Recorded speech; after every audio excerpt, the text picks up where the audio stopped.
الحمد لله نحمده ونستعينه ونستغفره ونؤمن به ونتوكل عليه ونعوذ بالله من شرور أنفسنا ومن سيئات أعمالنا يهده الله فلا مضل له ومن يضلله فلا هادي له ونشهد أن لا إله إلا الله وحده لا شريك له ونشهد أن سيدنا وسندنا ونبينا ومولانا محمدا عبده ورسوله أرسله الله تعالى إلى الناس كافة بشيرا ونذيرا بين يدي الساعة من يطع الله ورسوله فقد رشد واهتدى ومن يعص الله ورسوله فقد ضل وغوى أعوذ بالله من الشيطان الرجيم بسم الله الرحمن الرحيم وما يؤمن أكثرهم بالله إلا وهم مشركون صدق اللہ مولانا العظیم۔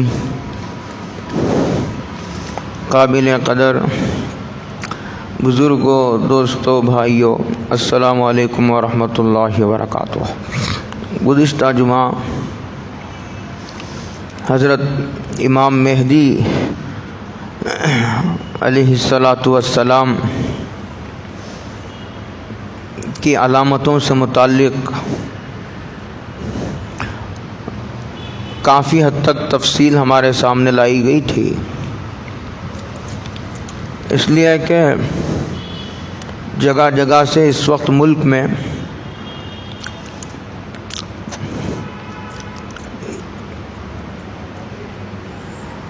امام مہدی ہونے کا دعویٰ کرنے والے پیدا ہو گئے ہیں۔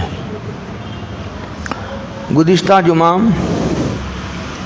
امام مہدی کی 42 علامتوں کو ذکر کیا گیا تھا، جسے سامنے رکھ کر ایک چھوٹا علم رکھنے والا آدمی بھی یہ فیصلہ کر سکتا ہے کہ امام مہدی کون ہے، کون جھوٹا ہے۔ اس تعلق سے 2 رسالے بہت مشہور ہیں، ایک امام جلال الدین سیوطی کا اور ایک ابن حجر مکی کا۔ ابن حجر مکی کی جو کتاب ہے وہ عربی میں ہے، اس میں امام مہدی کی 200 علامتوں کا ذکر ہے۔ اس میں جو مشہور موٹی موٹی علامتیں ہیں اس کو ذکر کیا گیا تھا۔ عوام کے لیے اتنی تفصیل کافی ہے۔ اس کے 3 بڑی علامتیں یہ ہیں کہ وہ مدینے میں پیدا ہوں گے اور مکے کی طرف ہجرت کریں گے، حجر اسود اور مقام ابراہیم کے بیچ میں لوگ ان کے ہاتھ پر بیعت کریں گے۔ یہ بڑی علامت ہے اور اتنی موٹی علامت ہے یہ کہ اسے ہر آدمی پہچان سکتا ہے۔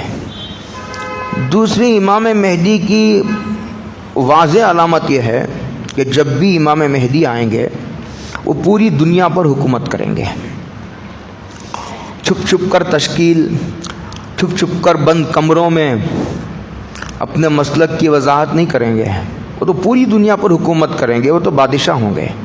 بادشاہ کو کسی کا کیا ڈر ہوگا۔ تیسری امام مہدی کی جو میں نے علامت بیان کی بالکل آخر میں، وہ یہ ہے کہ امام مہدی اپنے مہدی ہونے کا دعویٰ نہیں کریں گے۔ جو بھی مہدی ہونے کا دعویٰ کرے گا وہ جھوٹا اور کذاب ہوگا، اس لیے کہ جب بھی امام مہدی ظاہر ہوں گے وہ اپنے مہدی ہونے کا دعویٰ نہیں کریں گے۔ علماء کہیں گے کہ آپ مہدی ہیں، جو علامتیں احادیث میں آئی ہیں وہ ساری کی ساری آپ پر منطبق ہو رہی ہیں۔ زبردستی ان کے ہاتھ پر بیعت کی جائے گی. یہ گزشتہ جمعہ تفصیلات آئی تھی. اس وقت میں نے قرآن مجید کی ایک آیت کریمہ آپ حضرت کے سامنے تلاوت کی ہے، بہت ہی زیادہ قابل توجہ ہے، اور اس وقت دنیا کے پس منظر کو سامنے رکھ کر اسے دیکھا بھی جا سکتا ہے، اور بہت آسانی سے حق و باطل کی تمیز کی جا سکتی ہے. قرآن مجید کہتا ہے کہ ایمان لانے والوں کی اکثریت مشرک ہوتی ہے. یعنی ایمان لانے والے تو بہت ہیں، لیکن مخلص شرک سے پاک و صاف ایمان والے بہت تھوڑے اور قلیل تعداد میں ہیں. کسی نہ کسی درجے میں ان کے اندر شرک موجود ہے.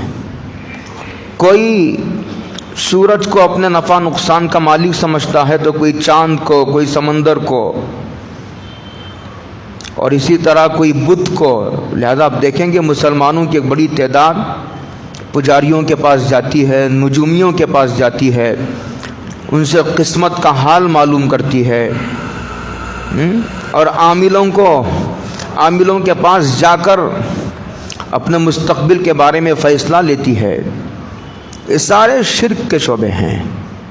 بچہ بیمار ہو گیا، لوگ درگاہوں پر جا کر سجدہ کرتے ہیں، مندروں کو چلے جاتے ہیں، پجاریوں کے پاس تک چلے جاتے ہیں.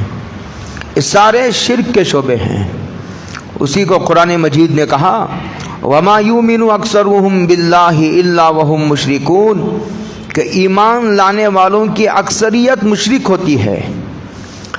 لہذا اس آیت کا تقاضا یہ ہے کہ آدمی خالص اور مخلصانہ طور پر ایمان کو قبول کرے، منافقانہ طور پر نہیں، اور پھر اس میں شرک کی ملاوٹ اور آمیزش نہیں ہونی چاہیے.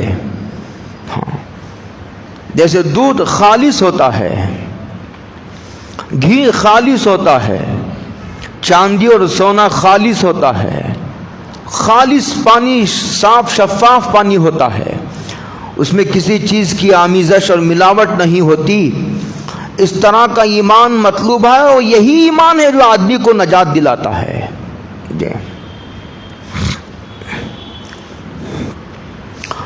بعض احادیث میں حضرت رسول اللہ صلی اللہ علیہ وسلم نے ارشاد فرمایا کہ قیامت کے قریب ایک عجیب و غریب فتنہ ظاہر ہوگا. آپ دیکھیں گے کہ لوگ نماز بھی پڑھ رہے ہوں گے، روزہ بھی رکھتے ہوں گے، روز حج کو بھی جائیں گے، لوگ عمرے کو بھی جائیں گے، لوگ زکوٰۃ بھی دیں گے، لیکن اور یہ بھی اس میں ہے کہ لوگ ذکر کریں گے. بعض روایتوں میں کہ لوگ دیکھیں گے آپ کی تلاوت کریں گے. بعض روایتوں میں ایسا آیا ہے اس میں کہ آپ ان کی نمازوں کو، ان کے روزوں کو، ان کی زکاتوں کو، ان کے حج کو، عمرے کو، ذکر کو، تلاوت کو دیکھ کر اپنے آپ کو معمولی سمجھو گے. یعنی کثرت سے ذکر کرنے والے اور اسی طرح تلاوت کرنے والے، نماز پڑھنے والے، لیکن حدیث میں یہ ہیں جملے، لیکن قرآن ان کے گلے سے نیچے نہیں اترے گا. یعنی وہ یہ سب زبانی طور پر کریں گے، ان کے دل خالی ہوں گے، ویران ہوں گے ایمان سے. آپ دیکھیں کہ اسی طرح بہت سارے کافر فرقے وہ ہیں جو قرآن بھی پڑھتے ہیں، نماز بھی پڑھتے ہیں، مسلمانوں کی طرح زکوٰۃ بھی دیتے ہیں، روزہ بھی رکھتے ہیں، لیکن وہ مسلمان نہیں ہیں. ایک زمانے میں، ایک بہت پہلے، جب قادیانیوں کو کافر قرار دیا گیا تو علامہ شبیر احمد صاحب عثمانی کے پاس یہ فتویٰ آیا کہ حضرت آپ قادیانیوں کو کافر قرار دیتے ہیں، حالانکہ وہ نماز بھی پڑھتے ہیں، حالانکہ وہ روزہ بھی رکھتے ہیں، زکوٰۃ بھی دیتے ہیں، اور بہت سارے نیک کام کرتے ہیں، قرآن مجید بھی وہ پڑھتے ہیں، آپ ان کو کافر قرار دیتے ہیں۔ تو حضرت نے تفصیلی اس میں فتویٰ ہے، اس میں حضرت نے فرمایا تھا کہ بھائی ان کے نماز پڑھنے کی وجہ سے ہم ان کو کافر نہیں قرار دیتے، ان کے روزہ رکھنے کی وجہ سے ہم ان کو کافر نہیں قرار دیتے، ان کے زکوٰۃ دینے کی وجہ سے، ذکر کی وجہ سے، تلاوت کرنے کی وجہ سے ہم ان کو کافر نہیں قرار دیتے۔ ان تمام چیزوں کو ماننے کے باوجود وہ حضرت رسول اللہ صلی اللہ علیہ وسلم کو آخری نبی نہیں مانتے، اس لیے ہم ان کو کافر قرار دیتے ہیں۔ کافر قرار دینے کی وجہ ختم نبوت کا انکار ہے۔ یہ بات مجھے اس لیے بھی کہنے کی ضرورت پڑ رہی ہے، علماء سے کٹ جانے کی وجہ سے چونکہ ہم لوگ ایک نیک ماحول میں رہتے، بہت چھوٹا طبقہ نیک لوگوں کا جو نماز پڑھتا ہے اور مسجدوں میں رہتا، بھولا بھالا ہے، اسے کچھ نہیں پتا ہے، تو ایسا طبقہ بہت تھوڑا بھی ہے، محدود ہے، اور بہت چھوٹا طبقہ ایسا ہے جو علماء و مشائخ سے لگا ہوا ہے، جن کے عقائد محفوظ ہیں، اعمال اخلاق محفوظ ہیں۔ لیکن ایک بہت بڑا طبقہ ایسا ہے کہ علماء سے کٹنے کی وجہ سے ان کے بنیادی عقیدوں میں بھی سلامتی باقی نہیں رہی۔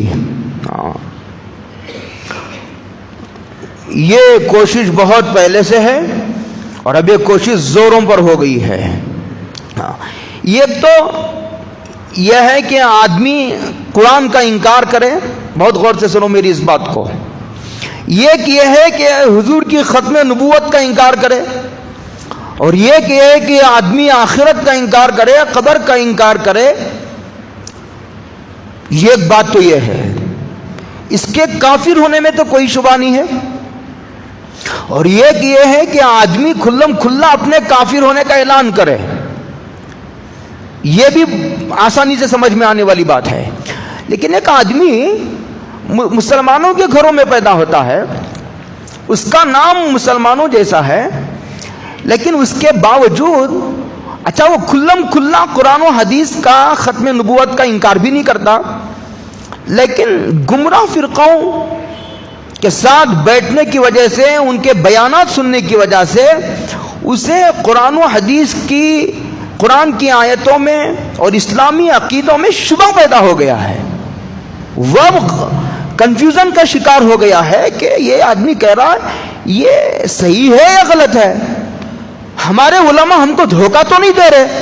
اس طرح کے شبہات میں مبتلا ہو گئے، اور جس طرح آدمی آیت کا انکار کرنے سے کافر ہوتا ہے، کسی بھی آیت کے متعلق آدمی اگر شبہ کا شکار ہو گیا، یہ آیت صحیح ہے یا غلط ہے، یہ عقیدہ صحیح ہے یا غلط ہے، کہیں ہمارے علماء ہم کو اندھیرے میں تو نہیں رکھ رہے، کہیں علماء ہم کو دھوکہ تو نہیں دے رہے، اس طرح کے شبہات میں مبتلا ہو جانے سے بھی آدمی کافر ہو جاتا ہے۔ ہاں، یہ اس حد تک باطل طاقتیں اور شر پسند عناصر اپنے منصوبوں میں کامیاب ہوتے نظر آ رہے ہیں۔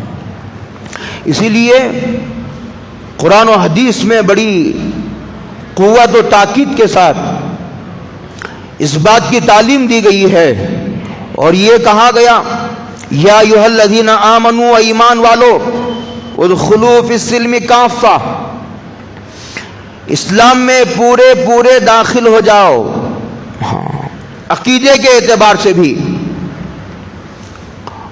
عمل کے اعتبار سے بھی، اخلاقی اعتبار سے بھی، ہر اعتبار سے اسلام میں داخل ہو جاؤ۔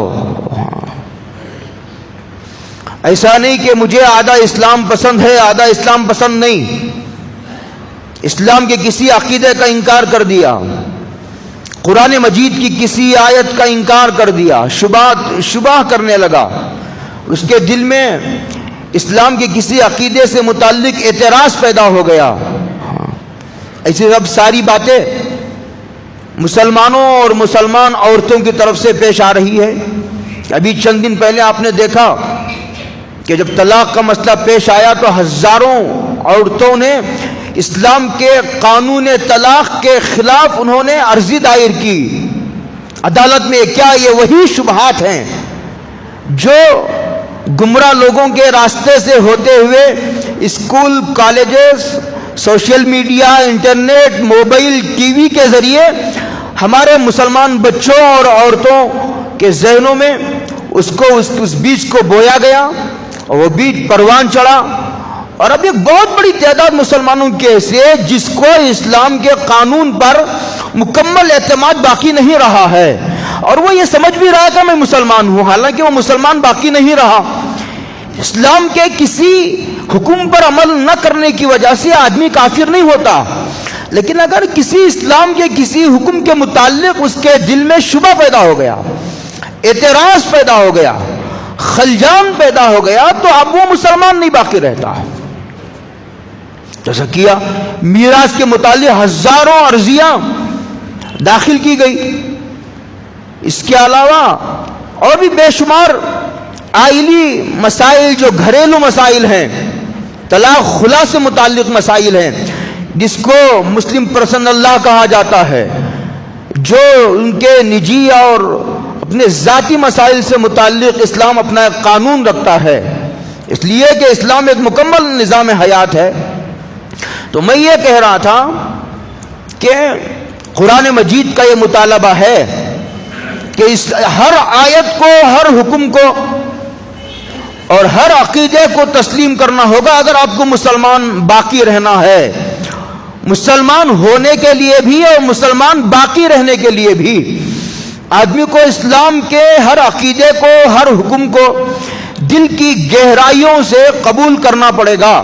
اس کے بغیر کوئی مسلمان نہیں ہوتا، اور مسلمان باقی رہنے کا سوال ہی نہیں پیدا ہوتا۔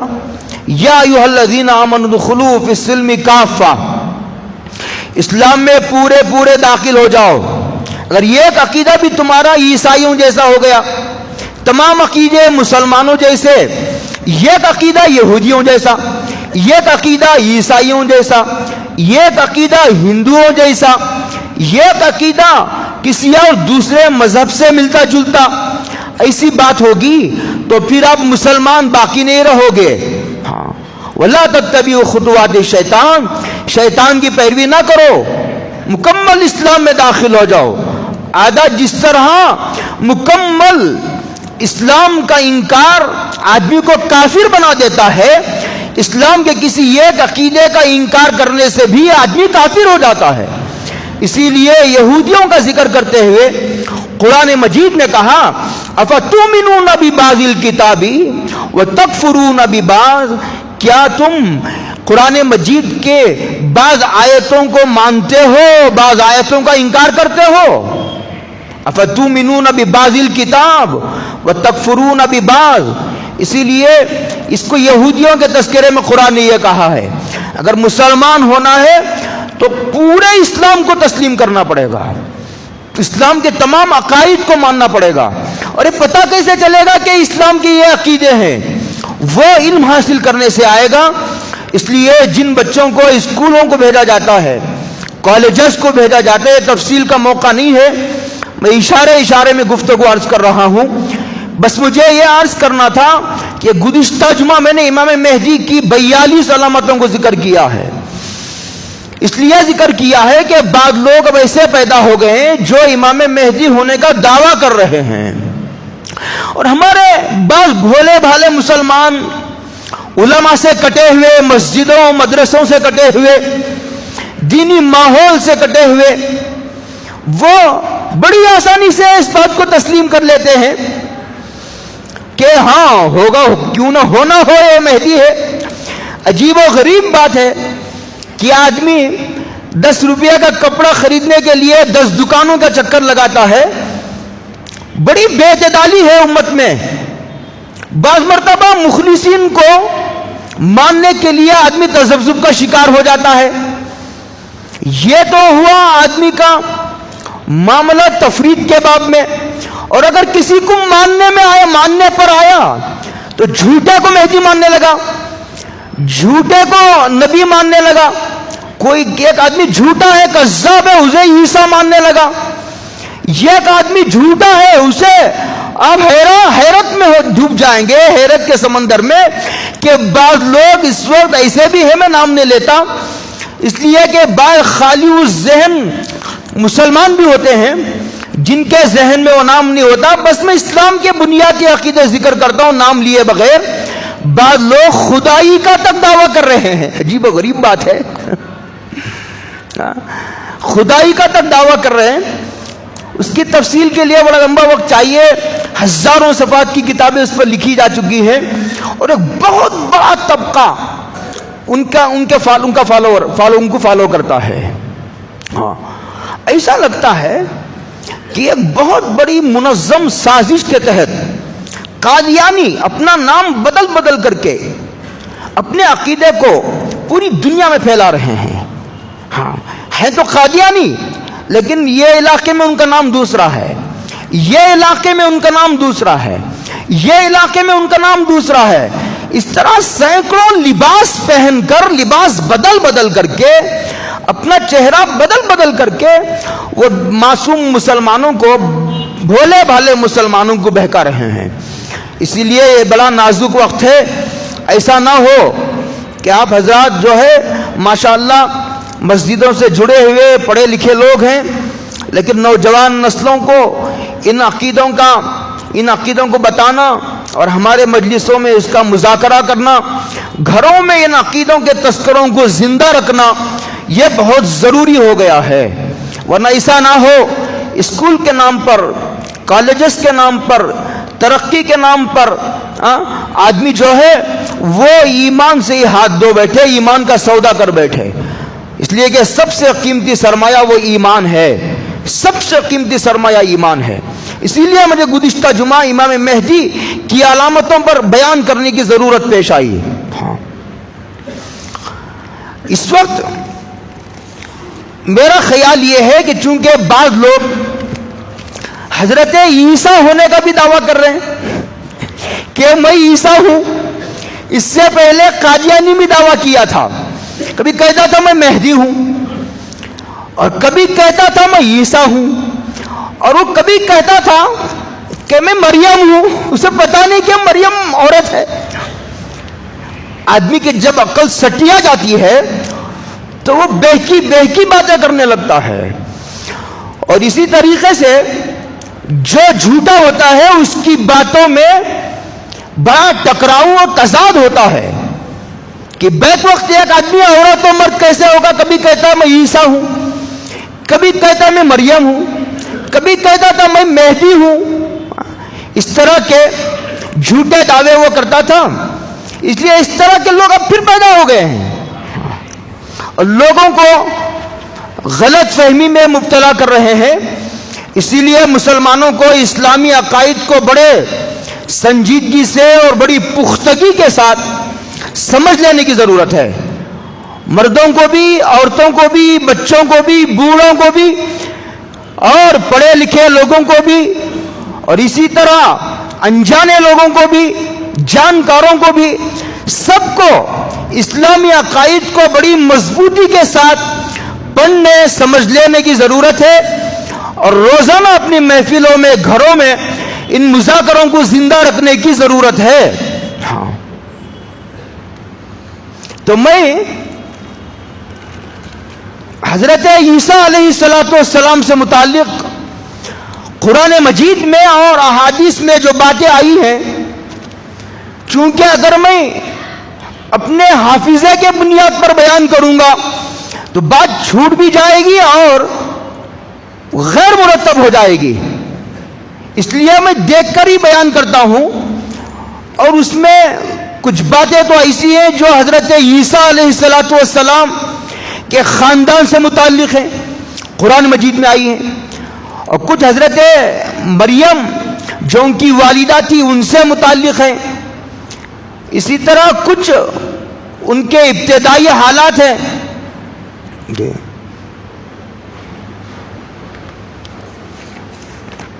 کچھ حضرت عیسیٰ علیہ السلام, اس لیے کہ ہمارا عقیدہ یہ ہے کہ امام مہدی قیامت کے قریب ظاہر ہوں گے, یعنی باقاعدہ پیدا ہوں گے مدینے میں وہ, اور 40 سال کی عمر میں ظاہر ہوں گے.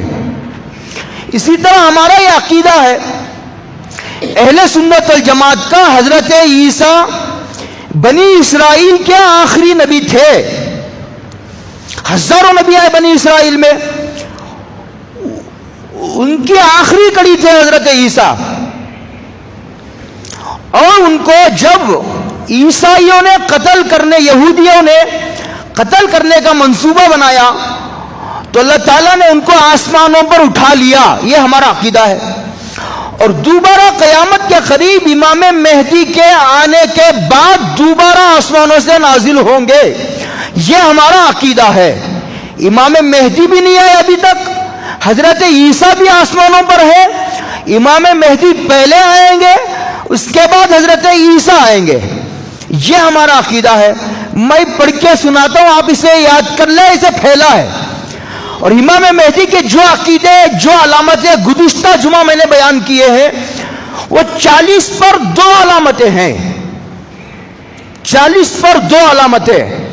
اس کی سب سے آسان علامت امام مہدی کی یہ ہے پہچاننے کی، جو بھی امام مہدی ہوں گے وہ اپنے مہدی ہونے کا دعویٰ نہیں کریں گے. اس وقت کے علماء کہیں گے کہ آپ مہدی ہیں. اس لیے جو بھی مہدی ہونے کا دعویٰ کر رہا ہے اس کے جھوٹا ہونے میں کوئی شک و شبے کی گنجائش نہیں ہے. مہدی اپنے مہدی ہونے کا دعویٰ ہی نہیں کریں گے. اسے آپ ذہن میں رکھ لیجئے. امام مہدی پوری دنیا پر حکومت کریں گے. چھپ چھپ کر کمروں میں تشکیل نہیں کریں گے. وہ بادشاہ ہوں گے. پورے خزانے ان کے فیور میں ہوں گے. زمین خزانے اگلے گی، آسمان سے بارش ہوگی، زمین سے غلہ اگے گا. اتنا اگے گا، اتنا کبھی نہیں ہوا تھا. حضرت عیسیٰ کی ایک علامت یہ ہے جو بیان کی گئی ہے کہ حضرت عیسیٰ زندہ مردوں کو زندہ کریں گے. وَأُحْيِي الْمَوْتَى قرآن مجید میں ہے. اور جسے وائٹ پیچس برس کی شکایت ہوتی ہے، حضرت عیسیٰ اس پر ہاتھ پھیریں گے تو ٹھیک ہو جائے گا.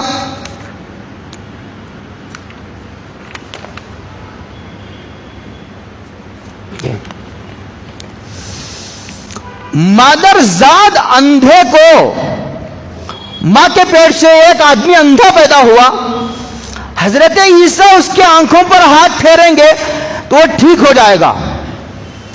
مٹی کی یہ مٹھی ہے نا، مٹھی، اس کی چڑیا ملائیں گے اور حکم دیں گے اللہ کے طرف سے زندہ ہو جا، تو وہ چڑیا زندہ ہو کر اڑ جائے گی.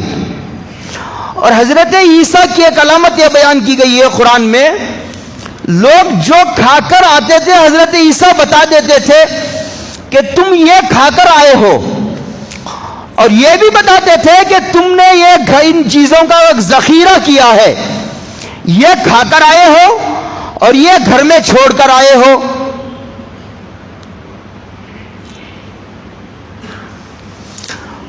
بنی اسرائیل کے کفار نے حضرت عیسیٰ کے قتل کا ارادہ کیا تھا، اور اللہ تعالیٰ نے ان کی حفاظت فرمائی تھی. آسمانوں میں ہے اور آسمانوں پر زندہ ہیں. ان کا جو حلیہ ہے وہ یہ ہے، بڑا وجیح چہرہ ہوگا، خوبصورت باوقار چہرہ، اور جو ان کا قد ہوگا وہ درمیانی ہوگا.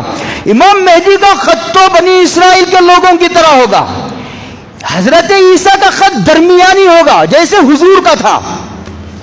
رنگ سفید ہوگا، گورے، لیکن سرخی کی طرف مائل ہوگا، سرخ لال. جیسے بعض لوگ بالکل گورے چٹے ہوتے ہیں، بعض لوگ گورے ہوتے ہیں لیکن سرخی ملی ہوئی ہوتی ہے. حضرت عیسیٰ ایسے ہوں گے. بال لمبے یہاں تک، کندھوں تک ہوں گے حضرت عیسیٰ کے بال. بالوں کا رنگ بہت سیاہ ہوگا، بہت کالا، اور جب آئیں گے ایسا معلوم ہوگا کہ ابھی نہا کر آ رہے ہیں حضرت عیسیٰ، ایسا معلوم ہوگا. بال کھلے ہوئے نہیں ہوں گے، بال گھنگریالے ہوں گے، گھنگرو جسے کہتے ہیں گھنگرو بال، ایسے ہوں گے حضرت عیسیٰ کے بال. اور صحابہ میں حضرت عیسیٰ کا جو چہرہ ہے، ایک صحابی تھے جن کا نام عروہ بن مسعود تھا، ان کے مشابہ ہوں گے حضرت عیسیٰ. اور حضرت عیسیٰ لوبے جسے کہتے ہیں وہ کھائیں گے. آنکھ پر پکی ہوئی چیز نہیں کھائیں گے حضرت عیسیٰ. اور قیامت کے قریب نازل ہوں گے. جب نازل ہوں گے زرد یعنی پیلے رنگ کے کپڑے پہنے ہوئے ہوں گے. آپ کے سر پر ٹوپی ہوگی, لمبی ہوگی, ٹوپی لمبی ہوگی. جب مہدی آئیں گے ان کے سر پر امامہ ہوگا, لیکن حضرت جب آئیں گے ان کے سر پر ٹوپی ہوگی, لمبی ہوگی ٹوپی. اور زرہ لوہے کا کوٹ, لوہے کی صدری جو جنگوں میں پہنی جاتی ہے وہ پہن کر آئیں گے حضرت عیسیٰ. 2 فرشتوں کے کندھوں پر ہاتھ رکھ کے آئیں گے, یہ ہاتھ ایک فرشتے پر, یہ ہاتھ ایک فرشتے پر. 2 فرشتوں کے کندھوں پر ہاتھ رکھ کر اتریں گے حضرت عیسیٰ. اور ایک ان کے ہاتھ میں قتل کرنے کا آلہ ہوگا جس سے حضرت عیسیٰ دجال کو قتل کریں گے. اس وقت جس کافر پر آپ کی سانس پہنچے گی وہ مر جائے گا. سانس کی ہوا اتنی دور تک پہنچے گی جہاں تک آپ کی نظر جائے گی. آپ دمشق میں نازل ہوں گے. دمشق کی جامع مسجد جو ہے فلسطین کے علاقے میں. امام مہدی پیدا مدینے میں ہوں گے, ہجرت مکے میں کریں گے, بیت مکے میں ہوگی, وہاں سے پھر بیت المقدس جائیں گے. امام مہدی موجود ہوں گے, فجر کا وقت ہوگا اور اقامت کہیں جا چکے ہوگی. حضرت مہدی مصلی پر جا چکے ہوں گے. اچانک شور ہوگا کہ حضرت عیسیٰ آ گئے. امام مہدی پیچھے آنے کی کوشش کریں گے, حضرت آپ نماز پڑھائیے. حضرت عیسیٰ ہاتھ مار کے کہیں گے یہ اقامت آپ کے لیے کہی گئی ہے, آپ ہی نماز پڑھائیے. حضرت عیسیٰ امام مہدی کے پیچھے نماز پڑھیں گے. دمشق کی جامع مسجد ہے, اس کا ایک مشرقی مینارہ ہے, آج بھی موجود ہے. اس مینارے پر اتریں گے حضرت عیسیٰ. صبح کے وقت میں اتریں گے, فجر کی نماز کے وقت میں. مسلمانوں کی جماعت امام مہدی کے ساتھ مسجد میں موجود ہوگی جو دجال سے لڑنے کے لیے جمع ہوئے ہوں گے. ان کی تعداد 800 مرد اور 400 عورتیں ہوں گی. کتنی واضح علامت ہے. اس کے باوجود لوگ کسی جھوٹے کو مہدی مان رہے, کسی جھوٹے کو عیسیٰ مان رہے. اور یہ عجیب بات ہے, علماء خاموش ہے, جاہل جا کر کے بیعت کر رہے. اس سے بڑی کیا سزا ہے علماء سے کٹنے کی؟ بھائی علماء کو دیکھو, ایک بات یاد رکھو, کوئی آئے گا ترم خاں تو بھی علماء ماننے کی بات تو دور ہے. مجھے یاد ہے میرے استاذ الاساتذہ, اللہ نے ان آنکھوں کو بڑے بڑے علماء دکھایا ہے. مفتی سعید احمد صاحب پالنپوری 3 سال مجلس میں گیا, 2 سال تک حضرت نے مجھے دیکھا بھی نہیں. ہمارے علماء کا اتنا اونچا وہ معیار ہے, ماننا تو دور کی بات ہے بھائیوں, دیکھتے بھی نہیں کسی کو. اتنے بڑے بڑے ہزاروں لاکھوں کروڑوں کی تعداد میں علماء ہے, اب دیکھ ہی نہیں رہے علماء کی طرف. بس اس کو مہدی مان لیا اور اس کو عیسیٰ مان لیا آپ نے. نزول کے وقت میں حضرت عیسیٰ, یہ لوگ نماز کی صفحہ درست کرتے ہوئے ہوں گے. نماز کی صفحہ درست کر لو, نماز کی صفحہ درست کر رہے ہوں گے, حضرت عیسیٰ آئیں گے. اس جماعت کے امام اس وقت حضرت امام مہدی ہوں گے. حضرت مہدی عیسیٰ کو امامت کے لیے بلائیں گے اور وہ انکار کریں گے. جب حضرت مہدی پیچھے ہٹنے لگیں گے تو عیسیٰ ان کی پیٹھ پر ہاتھ رکھ کر انہیں کو امام بنائیں گے. پھر حضرت مہدی نماز پڑھائیں گے. اس کے بعد حضرت عیسیٰ جب آئیں گے تو 40 سال دنیا میں قیام فرمائیں گے. حضرت شعیب علیہ السلام کی قوم میں نکاح ہوگا حضرت عیسیٰ کا. اب نکاح نہیں ہوا حضرت عیسیٰ کا, بے نکاح ہیں. آسمان سے نازل ہونے کے بعد نکاح کریں گے حضرت عیسیٰ, اور نازل ہونے کے بعد آپ کی اولاد بھی ہوگی اور آپ صلیب کو توڑیں گے. ادھر نشان لگاتے ہیں عیسائی صلیب,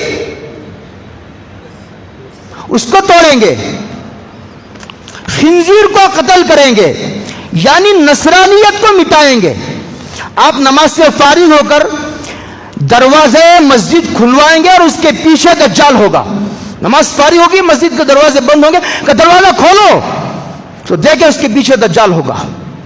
دجال اور اس کے ساتھیوں سے جہاد کریں گے حضرت عیسیٰ اور امام مہدی.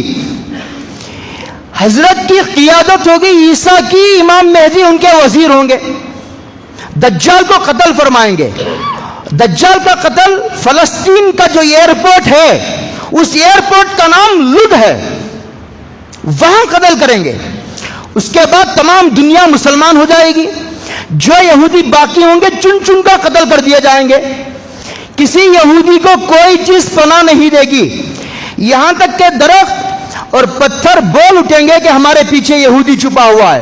درخت کے پیچھے چھپے گا، پتھر کے پیچھے چھپے گا، وہ پتھر بول اٹھے گا کہ ہمارے پیچھے یہودی ہے. پتھر اور درخت بھی اس کے مخالف ہو جائیں گے. اس وقت اسلام کے سوا تمام مذاہب مٹ جائیں گے اور جہاد موقوف ہو جائے گا، اس لیے کہ جہاد کی ضرورت باقی نہیں رہے گی، اور اس لیے جزیہ کا حکم بھی باقی نہ رہے گا. مال و زر لوگوں میں اتنا عام کر دیں گے کہ کوئی قبول نہیں کرے گا. ہر آدمی مالدار، کوئی زکوٰۃ لینے کے لیے تیار نہیں ہوگا. حضرت عیسیٰ لوگوں کی امامت کریں گے. حضرت مسیح مقام نجم الروضہ میں تشریف لے جائیں گے، حج یا عمرہ دونوں کریں گے. رسول اللہ کے روضہ اقدس پر تشریف لے جائیں گے. نبی کریم صلی اللہ علیہ وسلم ان کے سلام کا جواب دیں گے جس کو سب حاضرین سنیں گے. آپ قرآن و حدیث پر خود بھی عمل کریں گے اور لوگوں کو بھی اس پر چلائیں گے. تھے تو نبی لیکن اب آئیں گے حضور کے دین کے خادم بن کر آئیں گے. حضرت عیسیٰ، ہاں جلدی جلدی بیان کر دوں گا، تھوڑا باقی ہے، بعد میں پھر آئندہ جمعہ نہیں ہوگا. ہر قسم کی دینی و دنیاوی برکتیں نازل ہوں گی. سب کے دلوں سے حسد اور کینہ نکل جائے گا. ایک انار اتنا بڑا ہوگا کہ ایک جماعت کے لیے کافی ہوگا. ایک دودھ پینے والی اونٹنی لوگوں کی ایک جماعت کے لیے کافی ہوگی. ایک دودھ والی بکری ایک قبیلے کے لیے کافی ہو جائے گی. ہر ڈنک والے زہریلے جانور کا ڈنک وغیرہ نکال لیا جائے گا. یہاں تک کہ ایک لڑکی اگر سانپ کے منہ میں ہاتھ دے گی تو وہ اس کو نقصان نہ پہنچائے گا. ایک لڑکی شیر کو بھگا دے گی اور اس کو کوئی تکلیف نہ پہنچا سکے گا. بھیڑیا بکریوں کے ساتھ ایسا رہے گا جیسے کتا ریوڑ کی حفاظت کے لیے رہتا ہے. ساری زمین مسلمانوں سے اس طرح بھر جائے گی جیسے برتن پانی سے بھر جاتا ہے. صدقات کا وصول کرنا چھوڑ دیا جائے گا اس لیے کہ اس کی ضرورت باقی نہیں رہے گی. یہ برکات 7 سال تک رہیں گی. رومی لشکر مقام عامہ کے وابق میں اترے گا. ان کے جہاد کے لیے مدینہ منورہ سے ایک لشکر چلے گا. یہ لشکر اپنے زمانے کے بہترین لوگوں کا ہوگا. ان کے جہاد میں لوگوں کے 3 ٹکڑے ہو جائیں گے. 1/3 حصہ شکست کھائے گا، 1/3 شہید ہوگا، 1/3 فتح پا کر جائیں گے، قسطنطنیہ کا فتح کریں گے. جس وقت وہ غنیمت تقسیم کرنے میں مشغول ہوں گے تو خروج دجال کی غلط خبر مشہور ہو جائے گی. لیکن جب یہ لوگ ملک شام میں واپس آئیں گے تو دجال نکل آئے گا. عرب اس زمانے میں بہت کم ہوں گے اور سب کے سب بیت المقدس میں ہوں گے. مسلمان دجال سے بچ کر امی عفیق پہاڑ پر جمع ہوں گے. یہ پہاڑ ملک شام میں ہے. اس وقت مسلمان سخت فقر و فاقے میں مبتلا ہوں گے، یہاں تک کہ بعض لوگ اپنی کمان کا چلہ جلا کر کھا جائیں گے. اس وقت اچانک ایک منادی آواز دے گا کہ تمہارا فریاد رس آ گیا. لوگ تعجب سے کہیں گے کہ یہ تو کسی پیٹ بھرے ہوئے کی آواز معلوم ہوتی ہے. یہ مسلمانوں کا ایک لشکر ہندوستان پر جہاد کرے گا اور اس کے بادشاہوں کو قید کر لے گا. یہ لشکر اللہ کے نزدیک مقبول اور مغفور ہوگا. جس وقت یہ لشکر واپس ہوگا تو عیسیٰ علیہ السلام کو ملک شام میں پائے گا. بنی عباس اس وقت گاؤں میں رہیں گے اور سیاہ کپڑے پہنیں گے اور ان کے متبعین اہل خراسان ہوں گے. خراسان افغانستان سے ملتا ہوا علاقہ ہے، میں بہت تفصیل میں نہیں جاتا. لوگ حضرت عیسیٰ کے اعتماد پر تمام دنیا سے مستغنی ہو جائیں گے. شام و عراق کے درمیان دجال نکلے گا. اس کی پیشانی پر کافر لکھا ہوا ہوگا. کافر، کاف الگ، فا الگ، را الگ. الگ الگ لکھا ہوا ہوگا، ملا کر نہیں ہوگا. تھوڑا ہے سن لیجئے. وہ بائیں آنکھ سے کانا ہوگا دجال، داہنی آنکھ میں سخت ناخنا ہوگا، تمام دنیا میں پھر جائے گا، کوئی جگہ باقی نہ رہے گی جس کو وہ فتح نہ کرے. البتہ حرمین مکہ و مدینہ اس کے شر سے محفوظ رہیں گے. مکہ معظمہ اور مدینہ طیبہ کے ہر راستے پر فرشتوں کا پہرا ہوگا. دو دجال کو اندر جانے نہیں دیں گے. جب مکہ و مدینہ سے دفع کر دیا جائے گا تو ضریب احمر میں کھاری زمین کے خطب جا کر ٹھہرے گا. اس وقت میں 3 زلزلے آئیں گے جو منافقین کو مدینے سے نکال پھینکیں گے اور تمام منافق مرد و عورت دجال کے ساتھ ہو جائیں گے. اللہ ہماری حفاظت کرے. اس کے ساتھ ظاہری طور پر دجال کے ساتھ جنت و دوزخ ہوگی، مگر حقیقت میں اس کی جنت دوزخ اور دوزخ جنت ہوگی. اس کے زمانے میں ایک دن سال بھر کے برابر، اور دوسرا مہینے کے برابر، اور تیسرا ہفتے کے برابر، اور پھر باقی ایام عادت کے موافق ہوں گے. وہ ایک گدھے پر سوار ہوگا جس کے دونوں ہاتھوں کا درمیانی فاصلہ 40 ہاتھ کا ہوگا. اس کے ساتھ شیاطین ہوں گے جو لوگوں سے باتیں کریں گے. جب وہ بادل کو کہے گا تو فوراً بارش ہو جائے گا، اور جب چاہے گا قحط پڑ جائے گا. مادر زاد اندھے اور ابرص کو تندرست کر دے گا. زمین کے پوشیدہ خزانوں کو حکم دے گا تو فوراً باہر آ کر اس کے پیچھے ہو جائیں گے. دجال ایک نوجوان آدمی کو بلائے گا اور تلوار سے اس کے 2 ٹکڑے 20 سے کر دے گا، اور پھر اس کو بلائے گا تو صحیح سالم ہو کر ہنستا ہوا سامنے آ جائے گا. اس کے ساتھ 70,000 یہودی ہوں گے جن کے پاس جڑواں تلواریں اور ساز ہوں گے. لوگوں کے 3 فرقے ہو جائیں گے. ایک فرقہ دجال کا اتباع کرے گا، اور ایک فرقہ اپنی کاشتکاری میں لگا رہے گا، اور ایک فرقہ دریائے فرات کے کنارے پر اس کے ساتھ جہاد کرے گا. مسلمان ملک شام کی بستیوں میں جمع ہو جائیں گے اور دجال کے پاس ایک ابتدائی لشکر بھیجیں گے. اس لشکر میں ایک شخص ایک سرخ یا سیاہ سفید گھوڑے پر سوار ہوگا، اور یہ سارا لشکر شہید ہو جائے گا، ان میں سے ایک بھی واپس نہ آئے گا. دجال جب حضرت عیسیٰ کو دیکھے گا تو اس طرح پگھلنے لگے گا جیسے نمک پانی میں پگھلتا ہے. اس وقت تمام یہودیوں کو شکست ہوگی. اللہ تعالیٰ یاجوج ماجوج کو نکالے گا جن کا سیلاب تمام عالم کو گھیر لے گا. اس وقت حضرت عیسیٰ تمام مسلمانوں کو طور پہاڑ پر جمع فرما دیں گے. یاجوج ماجوج کا ابتدائی حصہ جب دریائے تبریہ پر گزرے گا تو سب دریا کو پی کر صاف کر دے گا. اس وقت ایک بیل لوگوں کے لیے 100 دینار سے بہتر ہوگا، اس لیے کہ وہ قحط کا زمانہ ہوگا. اس کے بعد حضرت عیسیٰ یاجوج ماجوج کے لیے بددعا فرمائیں گے. اللہ تعالیٰ ان کے گلوں میں ایک گلٹی نکال دیں گے جس سے سب کے سب دفعتاً مر جائیں گے، پورے کے پورے بیک وقت مر جائیں گے، گلے میں گلٹی پیدا ہو جائے گی. اس کے بعد حضرت عیسیٰ مسلمانوں کو لے کر جبل طور سے زمین پر اتریں گے، مگر تمام زمین یاجوج ماجوج کے مردوں کی بدبو سے بھری ہوئی ہوگی. حضرت عیسیٰ دعا فرمائیں گے کہ بدبو دور ہو جائے. اللہ تعالیٰ بارش برسائے گا جس سے تمام زمین دھل جائے گی. پھر زمین اپنی اصلی حالت پر پھولوں اور پھلوں سے بھر جائے گی. حضرت عیسیٰ لوگوں کو فرمائیں گے کہ میرے بعد ایک شخص کو خلیفہ بنائے جس کا نام مقعد ہوگا. اس کے بعد آپ کی وفات ہو جائے گی. نبی کریم صلی اللہ علیہ وسلم کے روضہ اطہر میں 4تھی قبر آپ کی ہوگی. اب 3 ہے، یہ قبر کی جگہ باقی ہے. لوگ حضرت عیسیٰ کی تعمیل ارشاد کے لیے مقعد کو خلیفہ بنائیں گے. پھر مقعد کا بھی انتقال ہو جائے گا. پھر لوگوں کے سینوں سے قرآن اٹھا لیا جائے گا. یہ واقعہ مقعد کی موت سے 3 سال بعد ہوگا. اس کے بعد قیامت کا حال ایسا ہوگا جیسے کوئی پورے 9 مہینے کی حاملہ کہ معلوم نہیں کب ولادت ہو جائے. اس کے بعد قیامت کی بالکل قریبی علامتیں ظاہر ہوں گی. اتنی واضح علامتیں 200 کتنی علامتیں ہوگی جو میں اپنے بیان کی. اتنی علامتوں کے ہوتے ہوئے لوگ جھوٹوں کو عیسیٰ مان رہے ہیں. یہ علماء سے کٹنے کی سزا نہیں تو اور کیا ہے بتاؤ.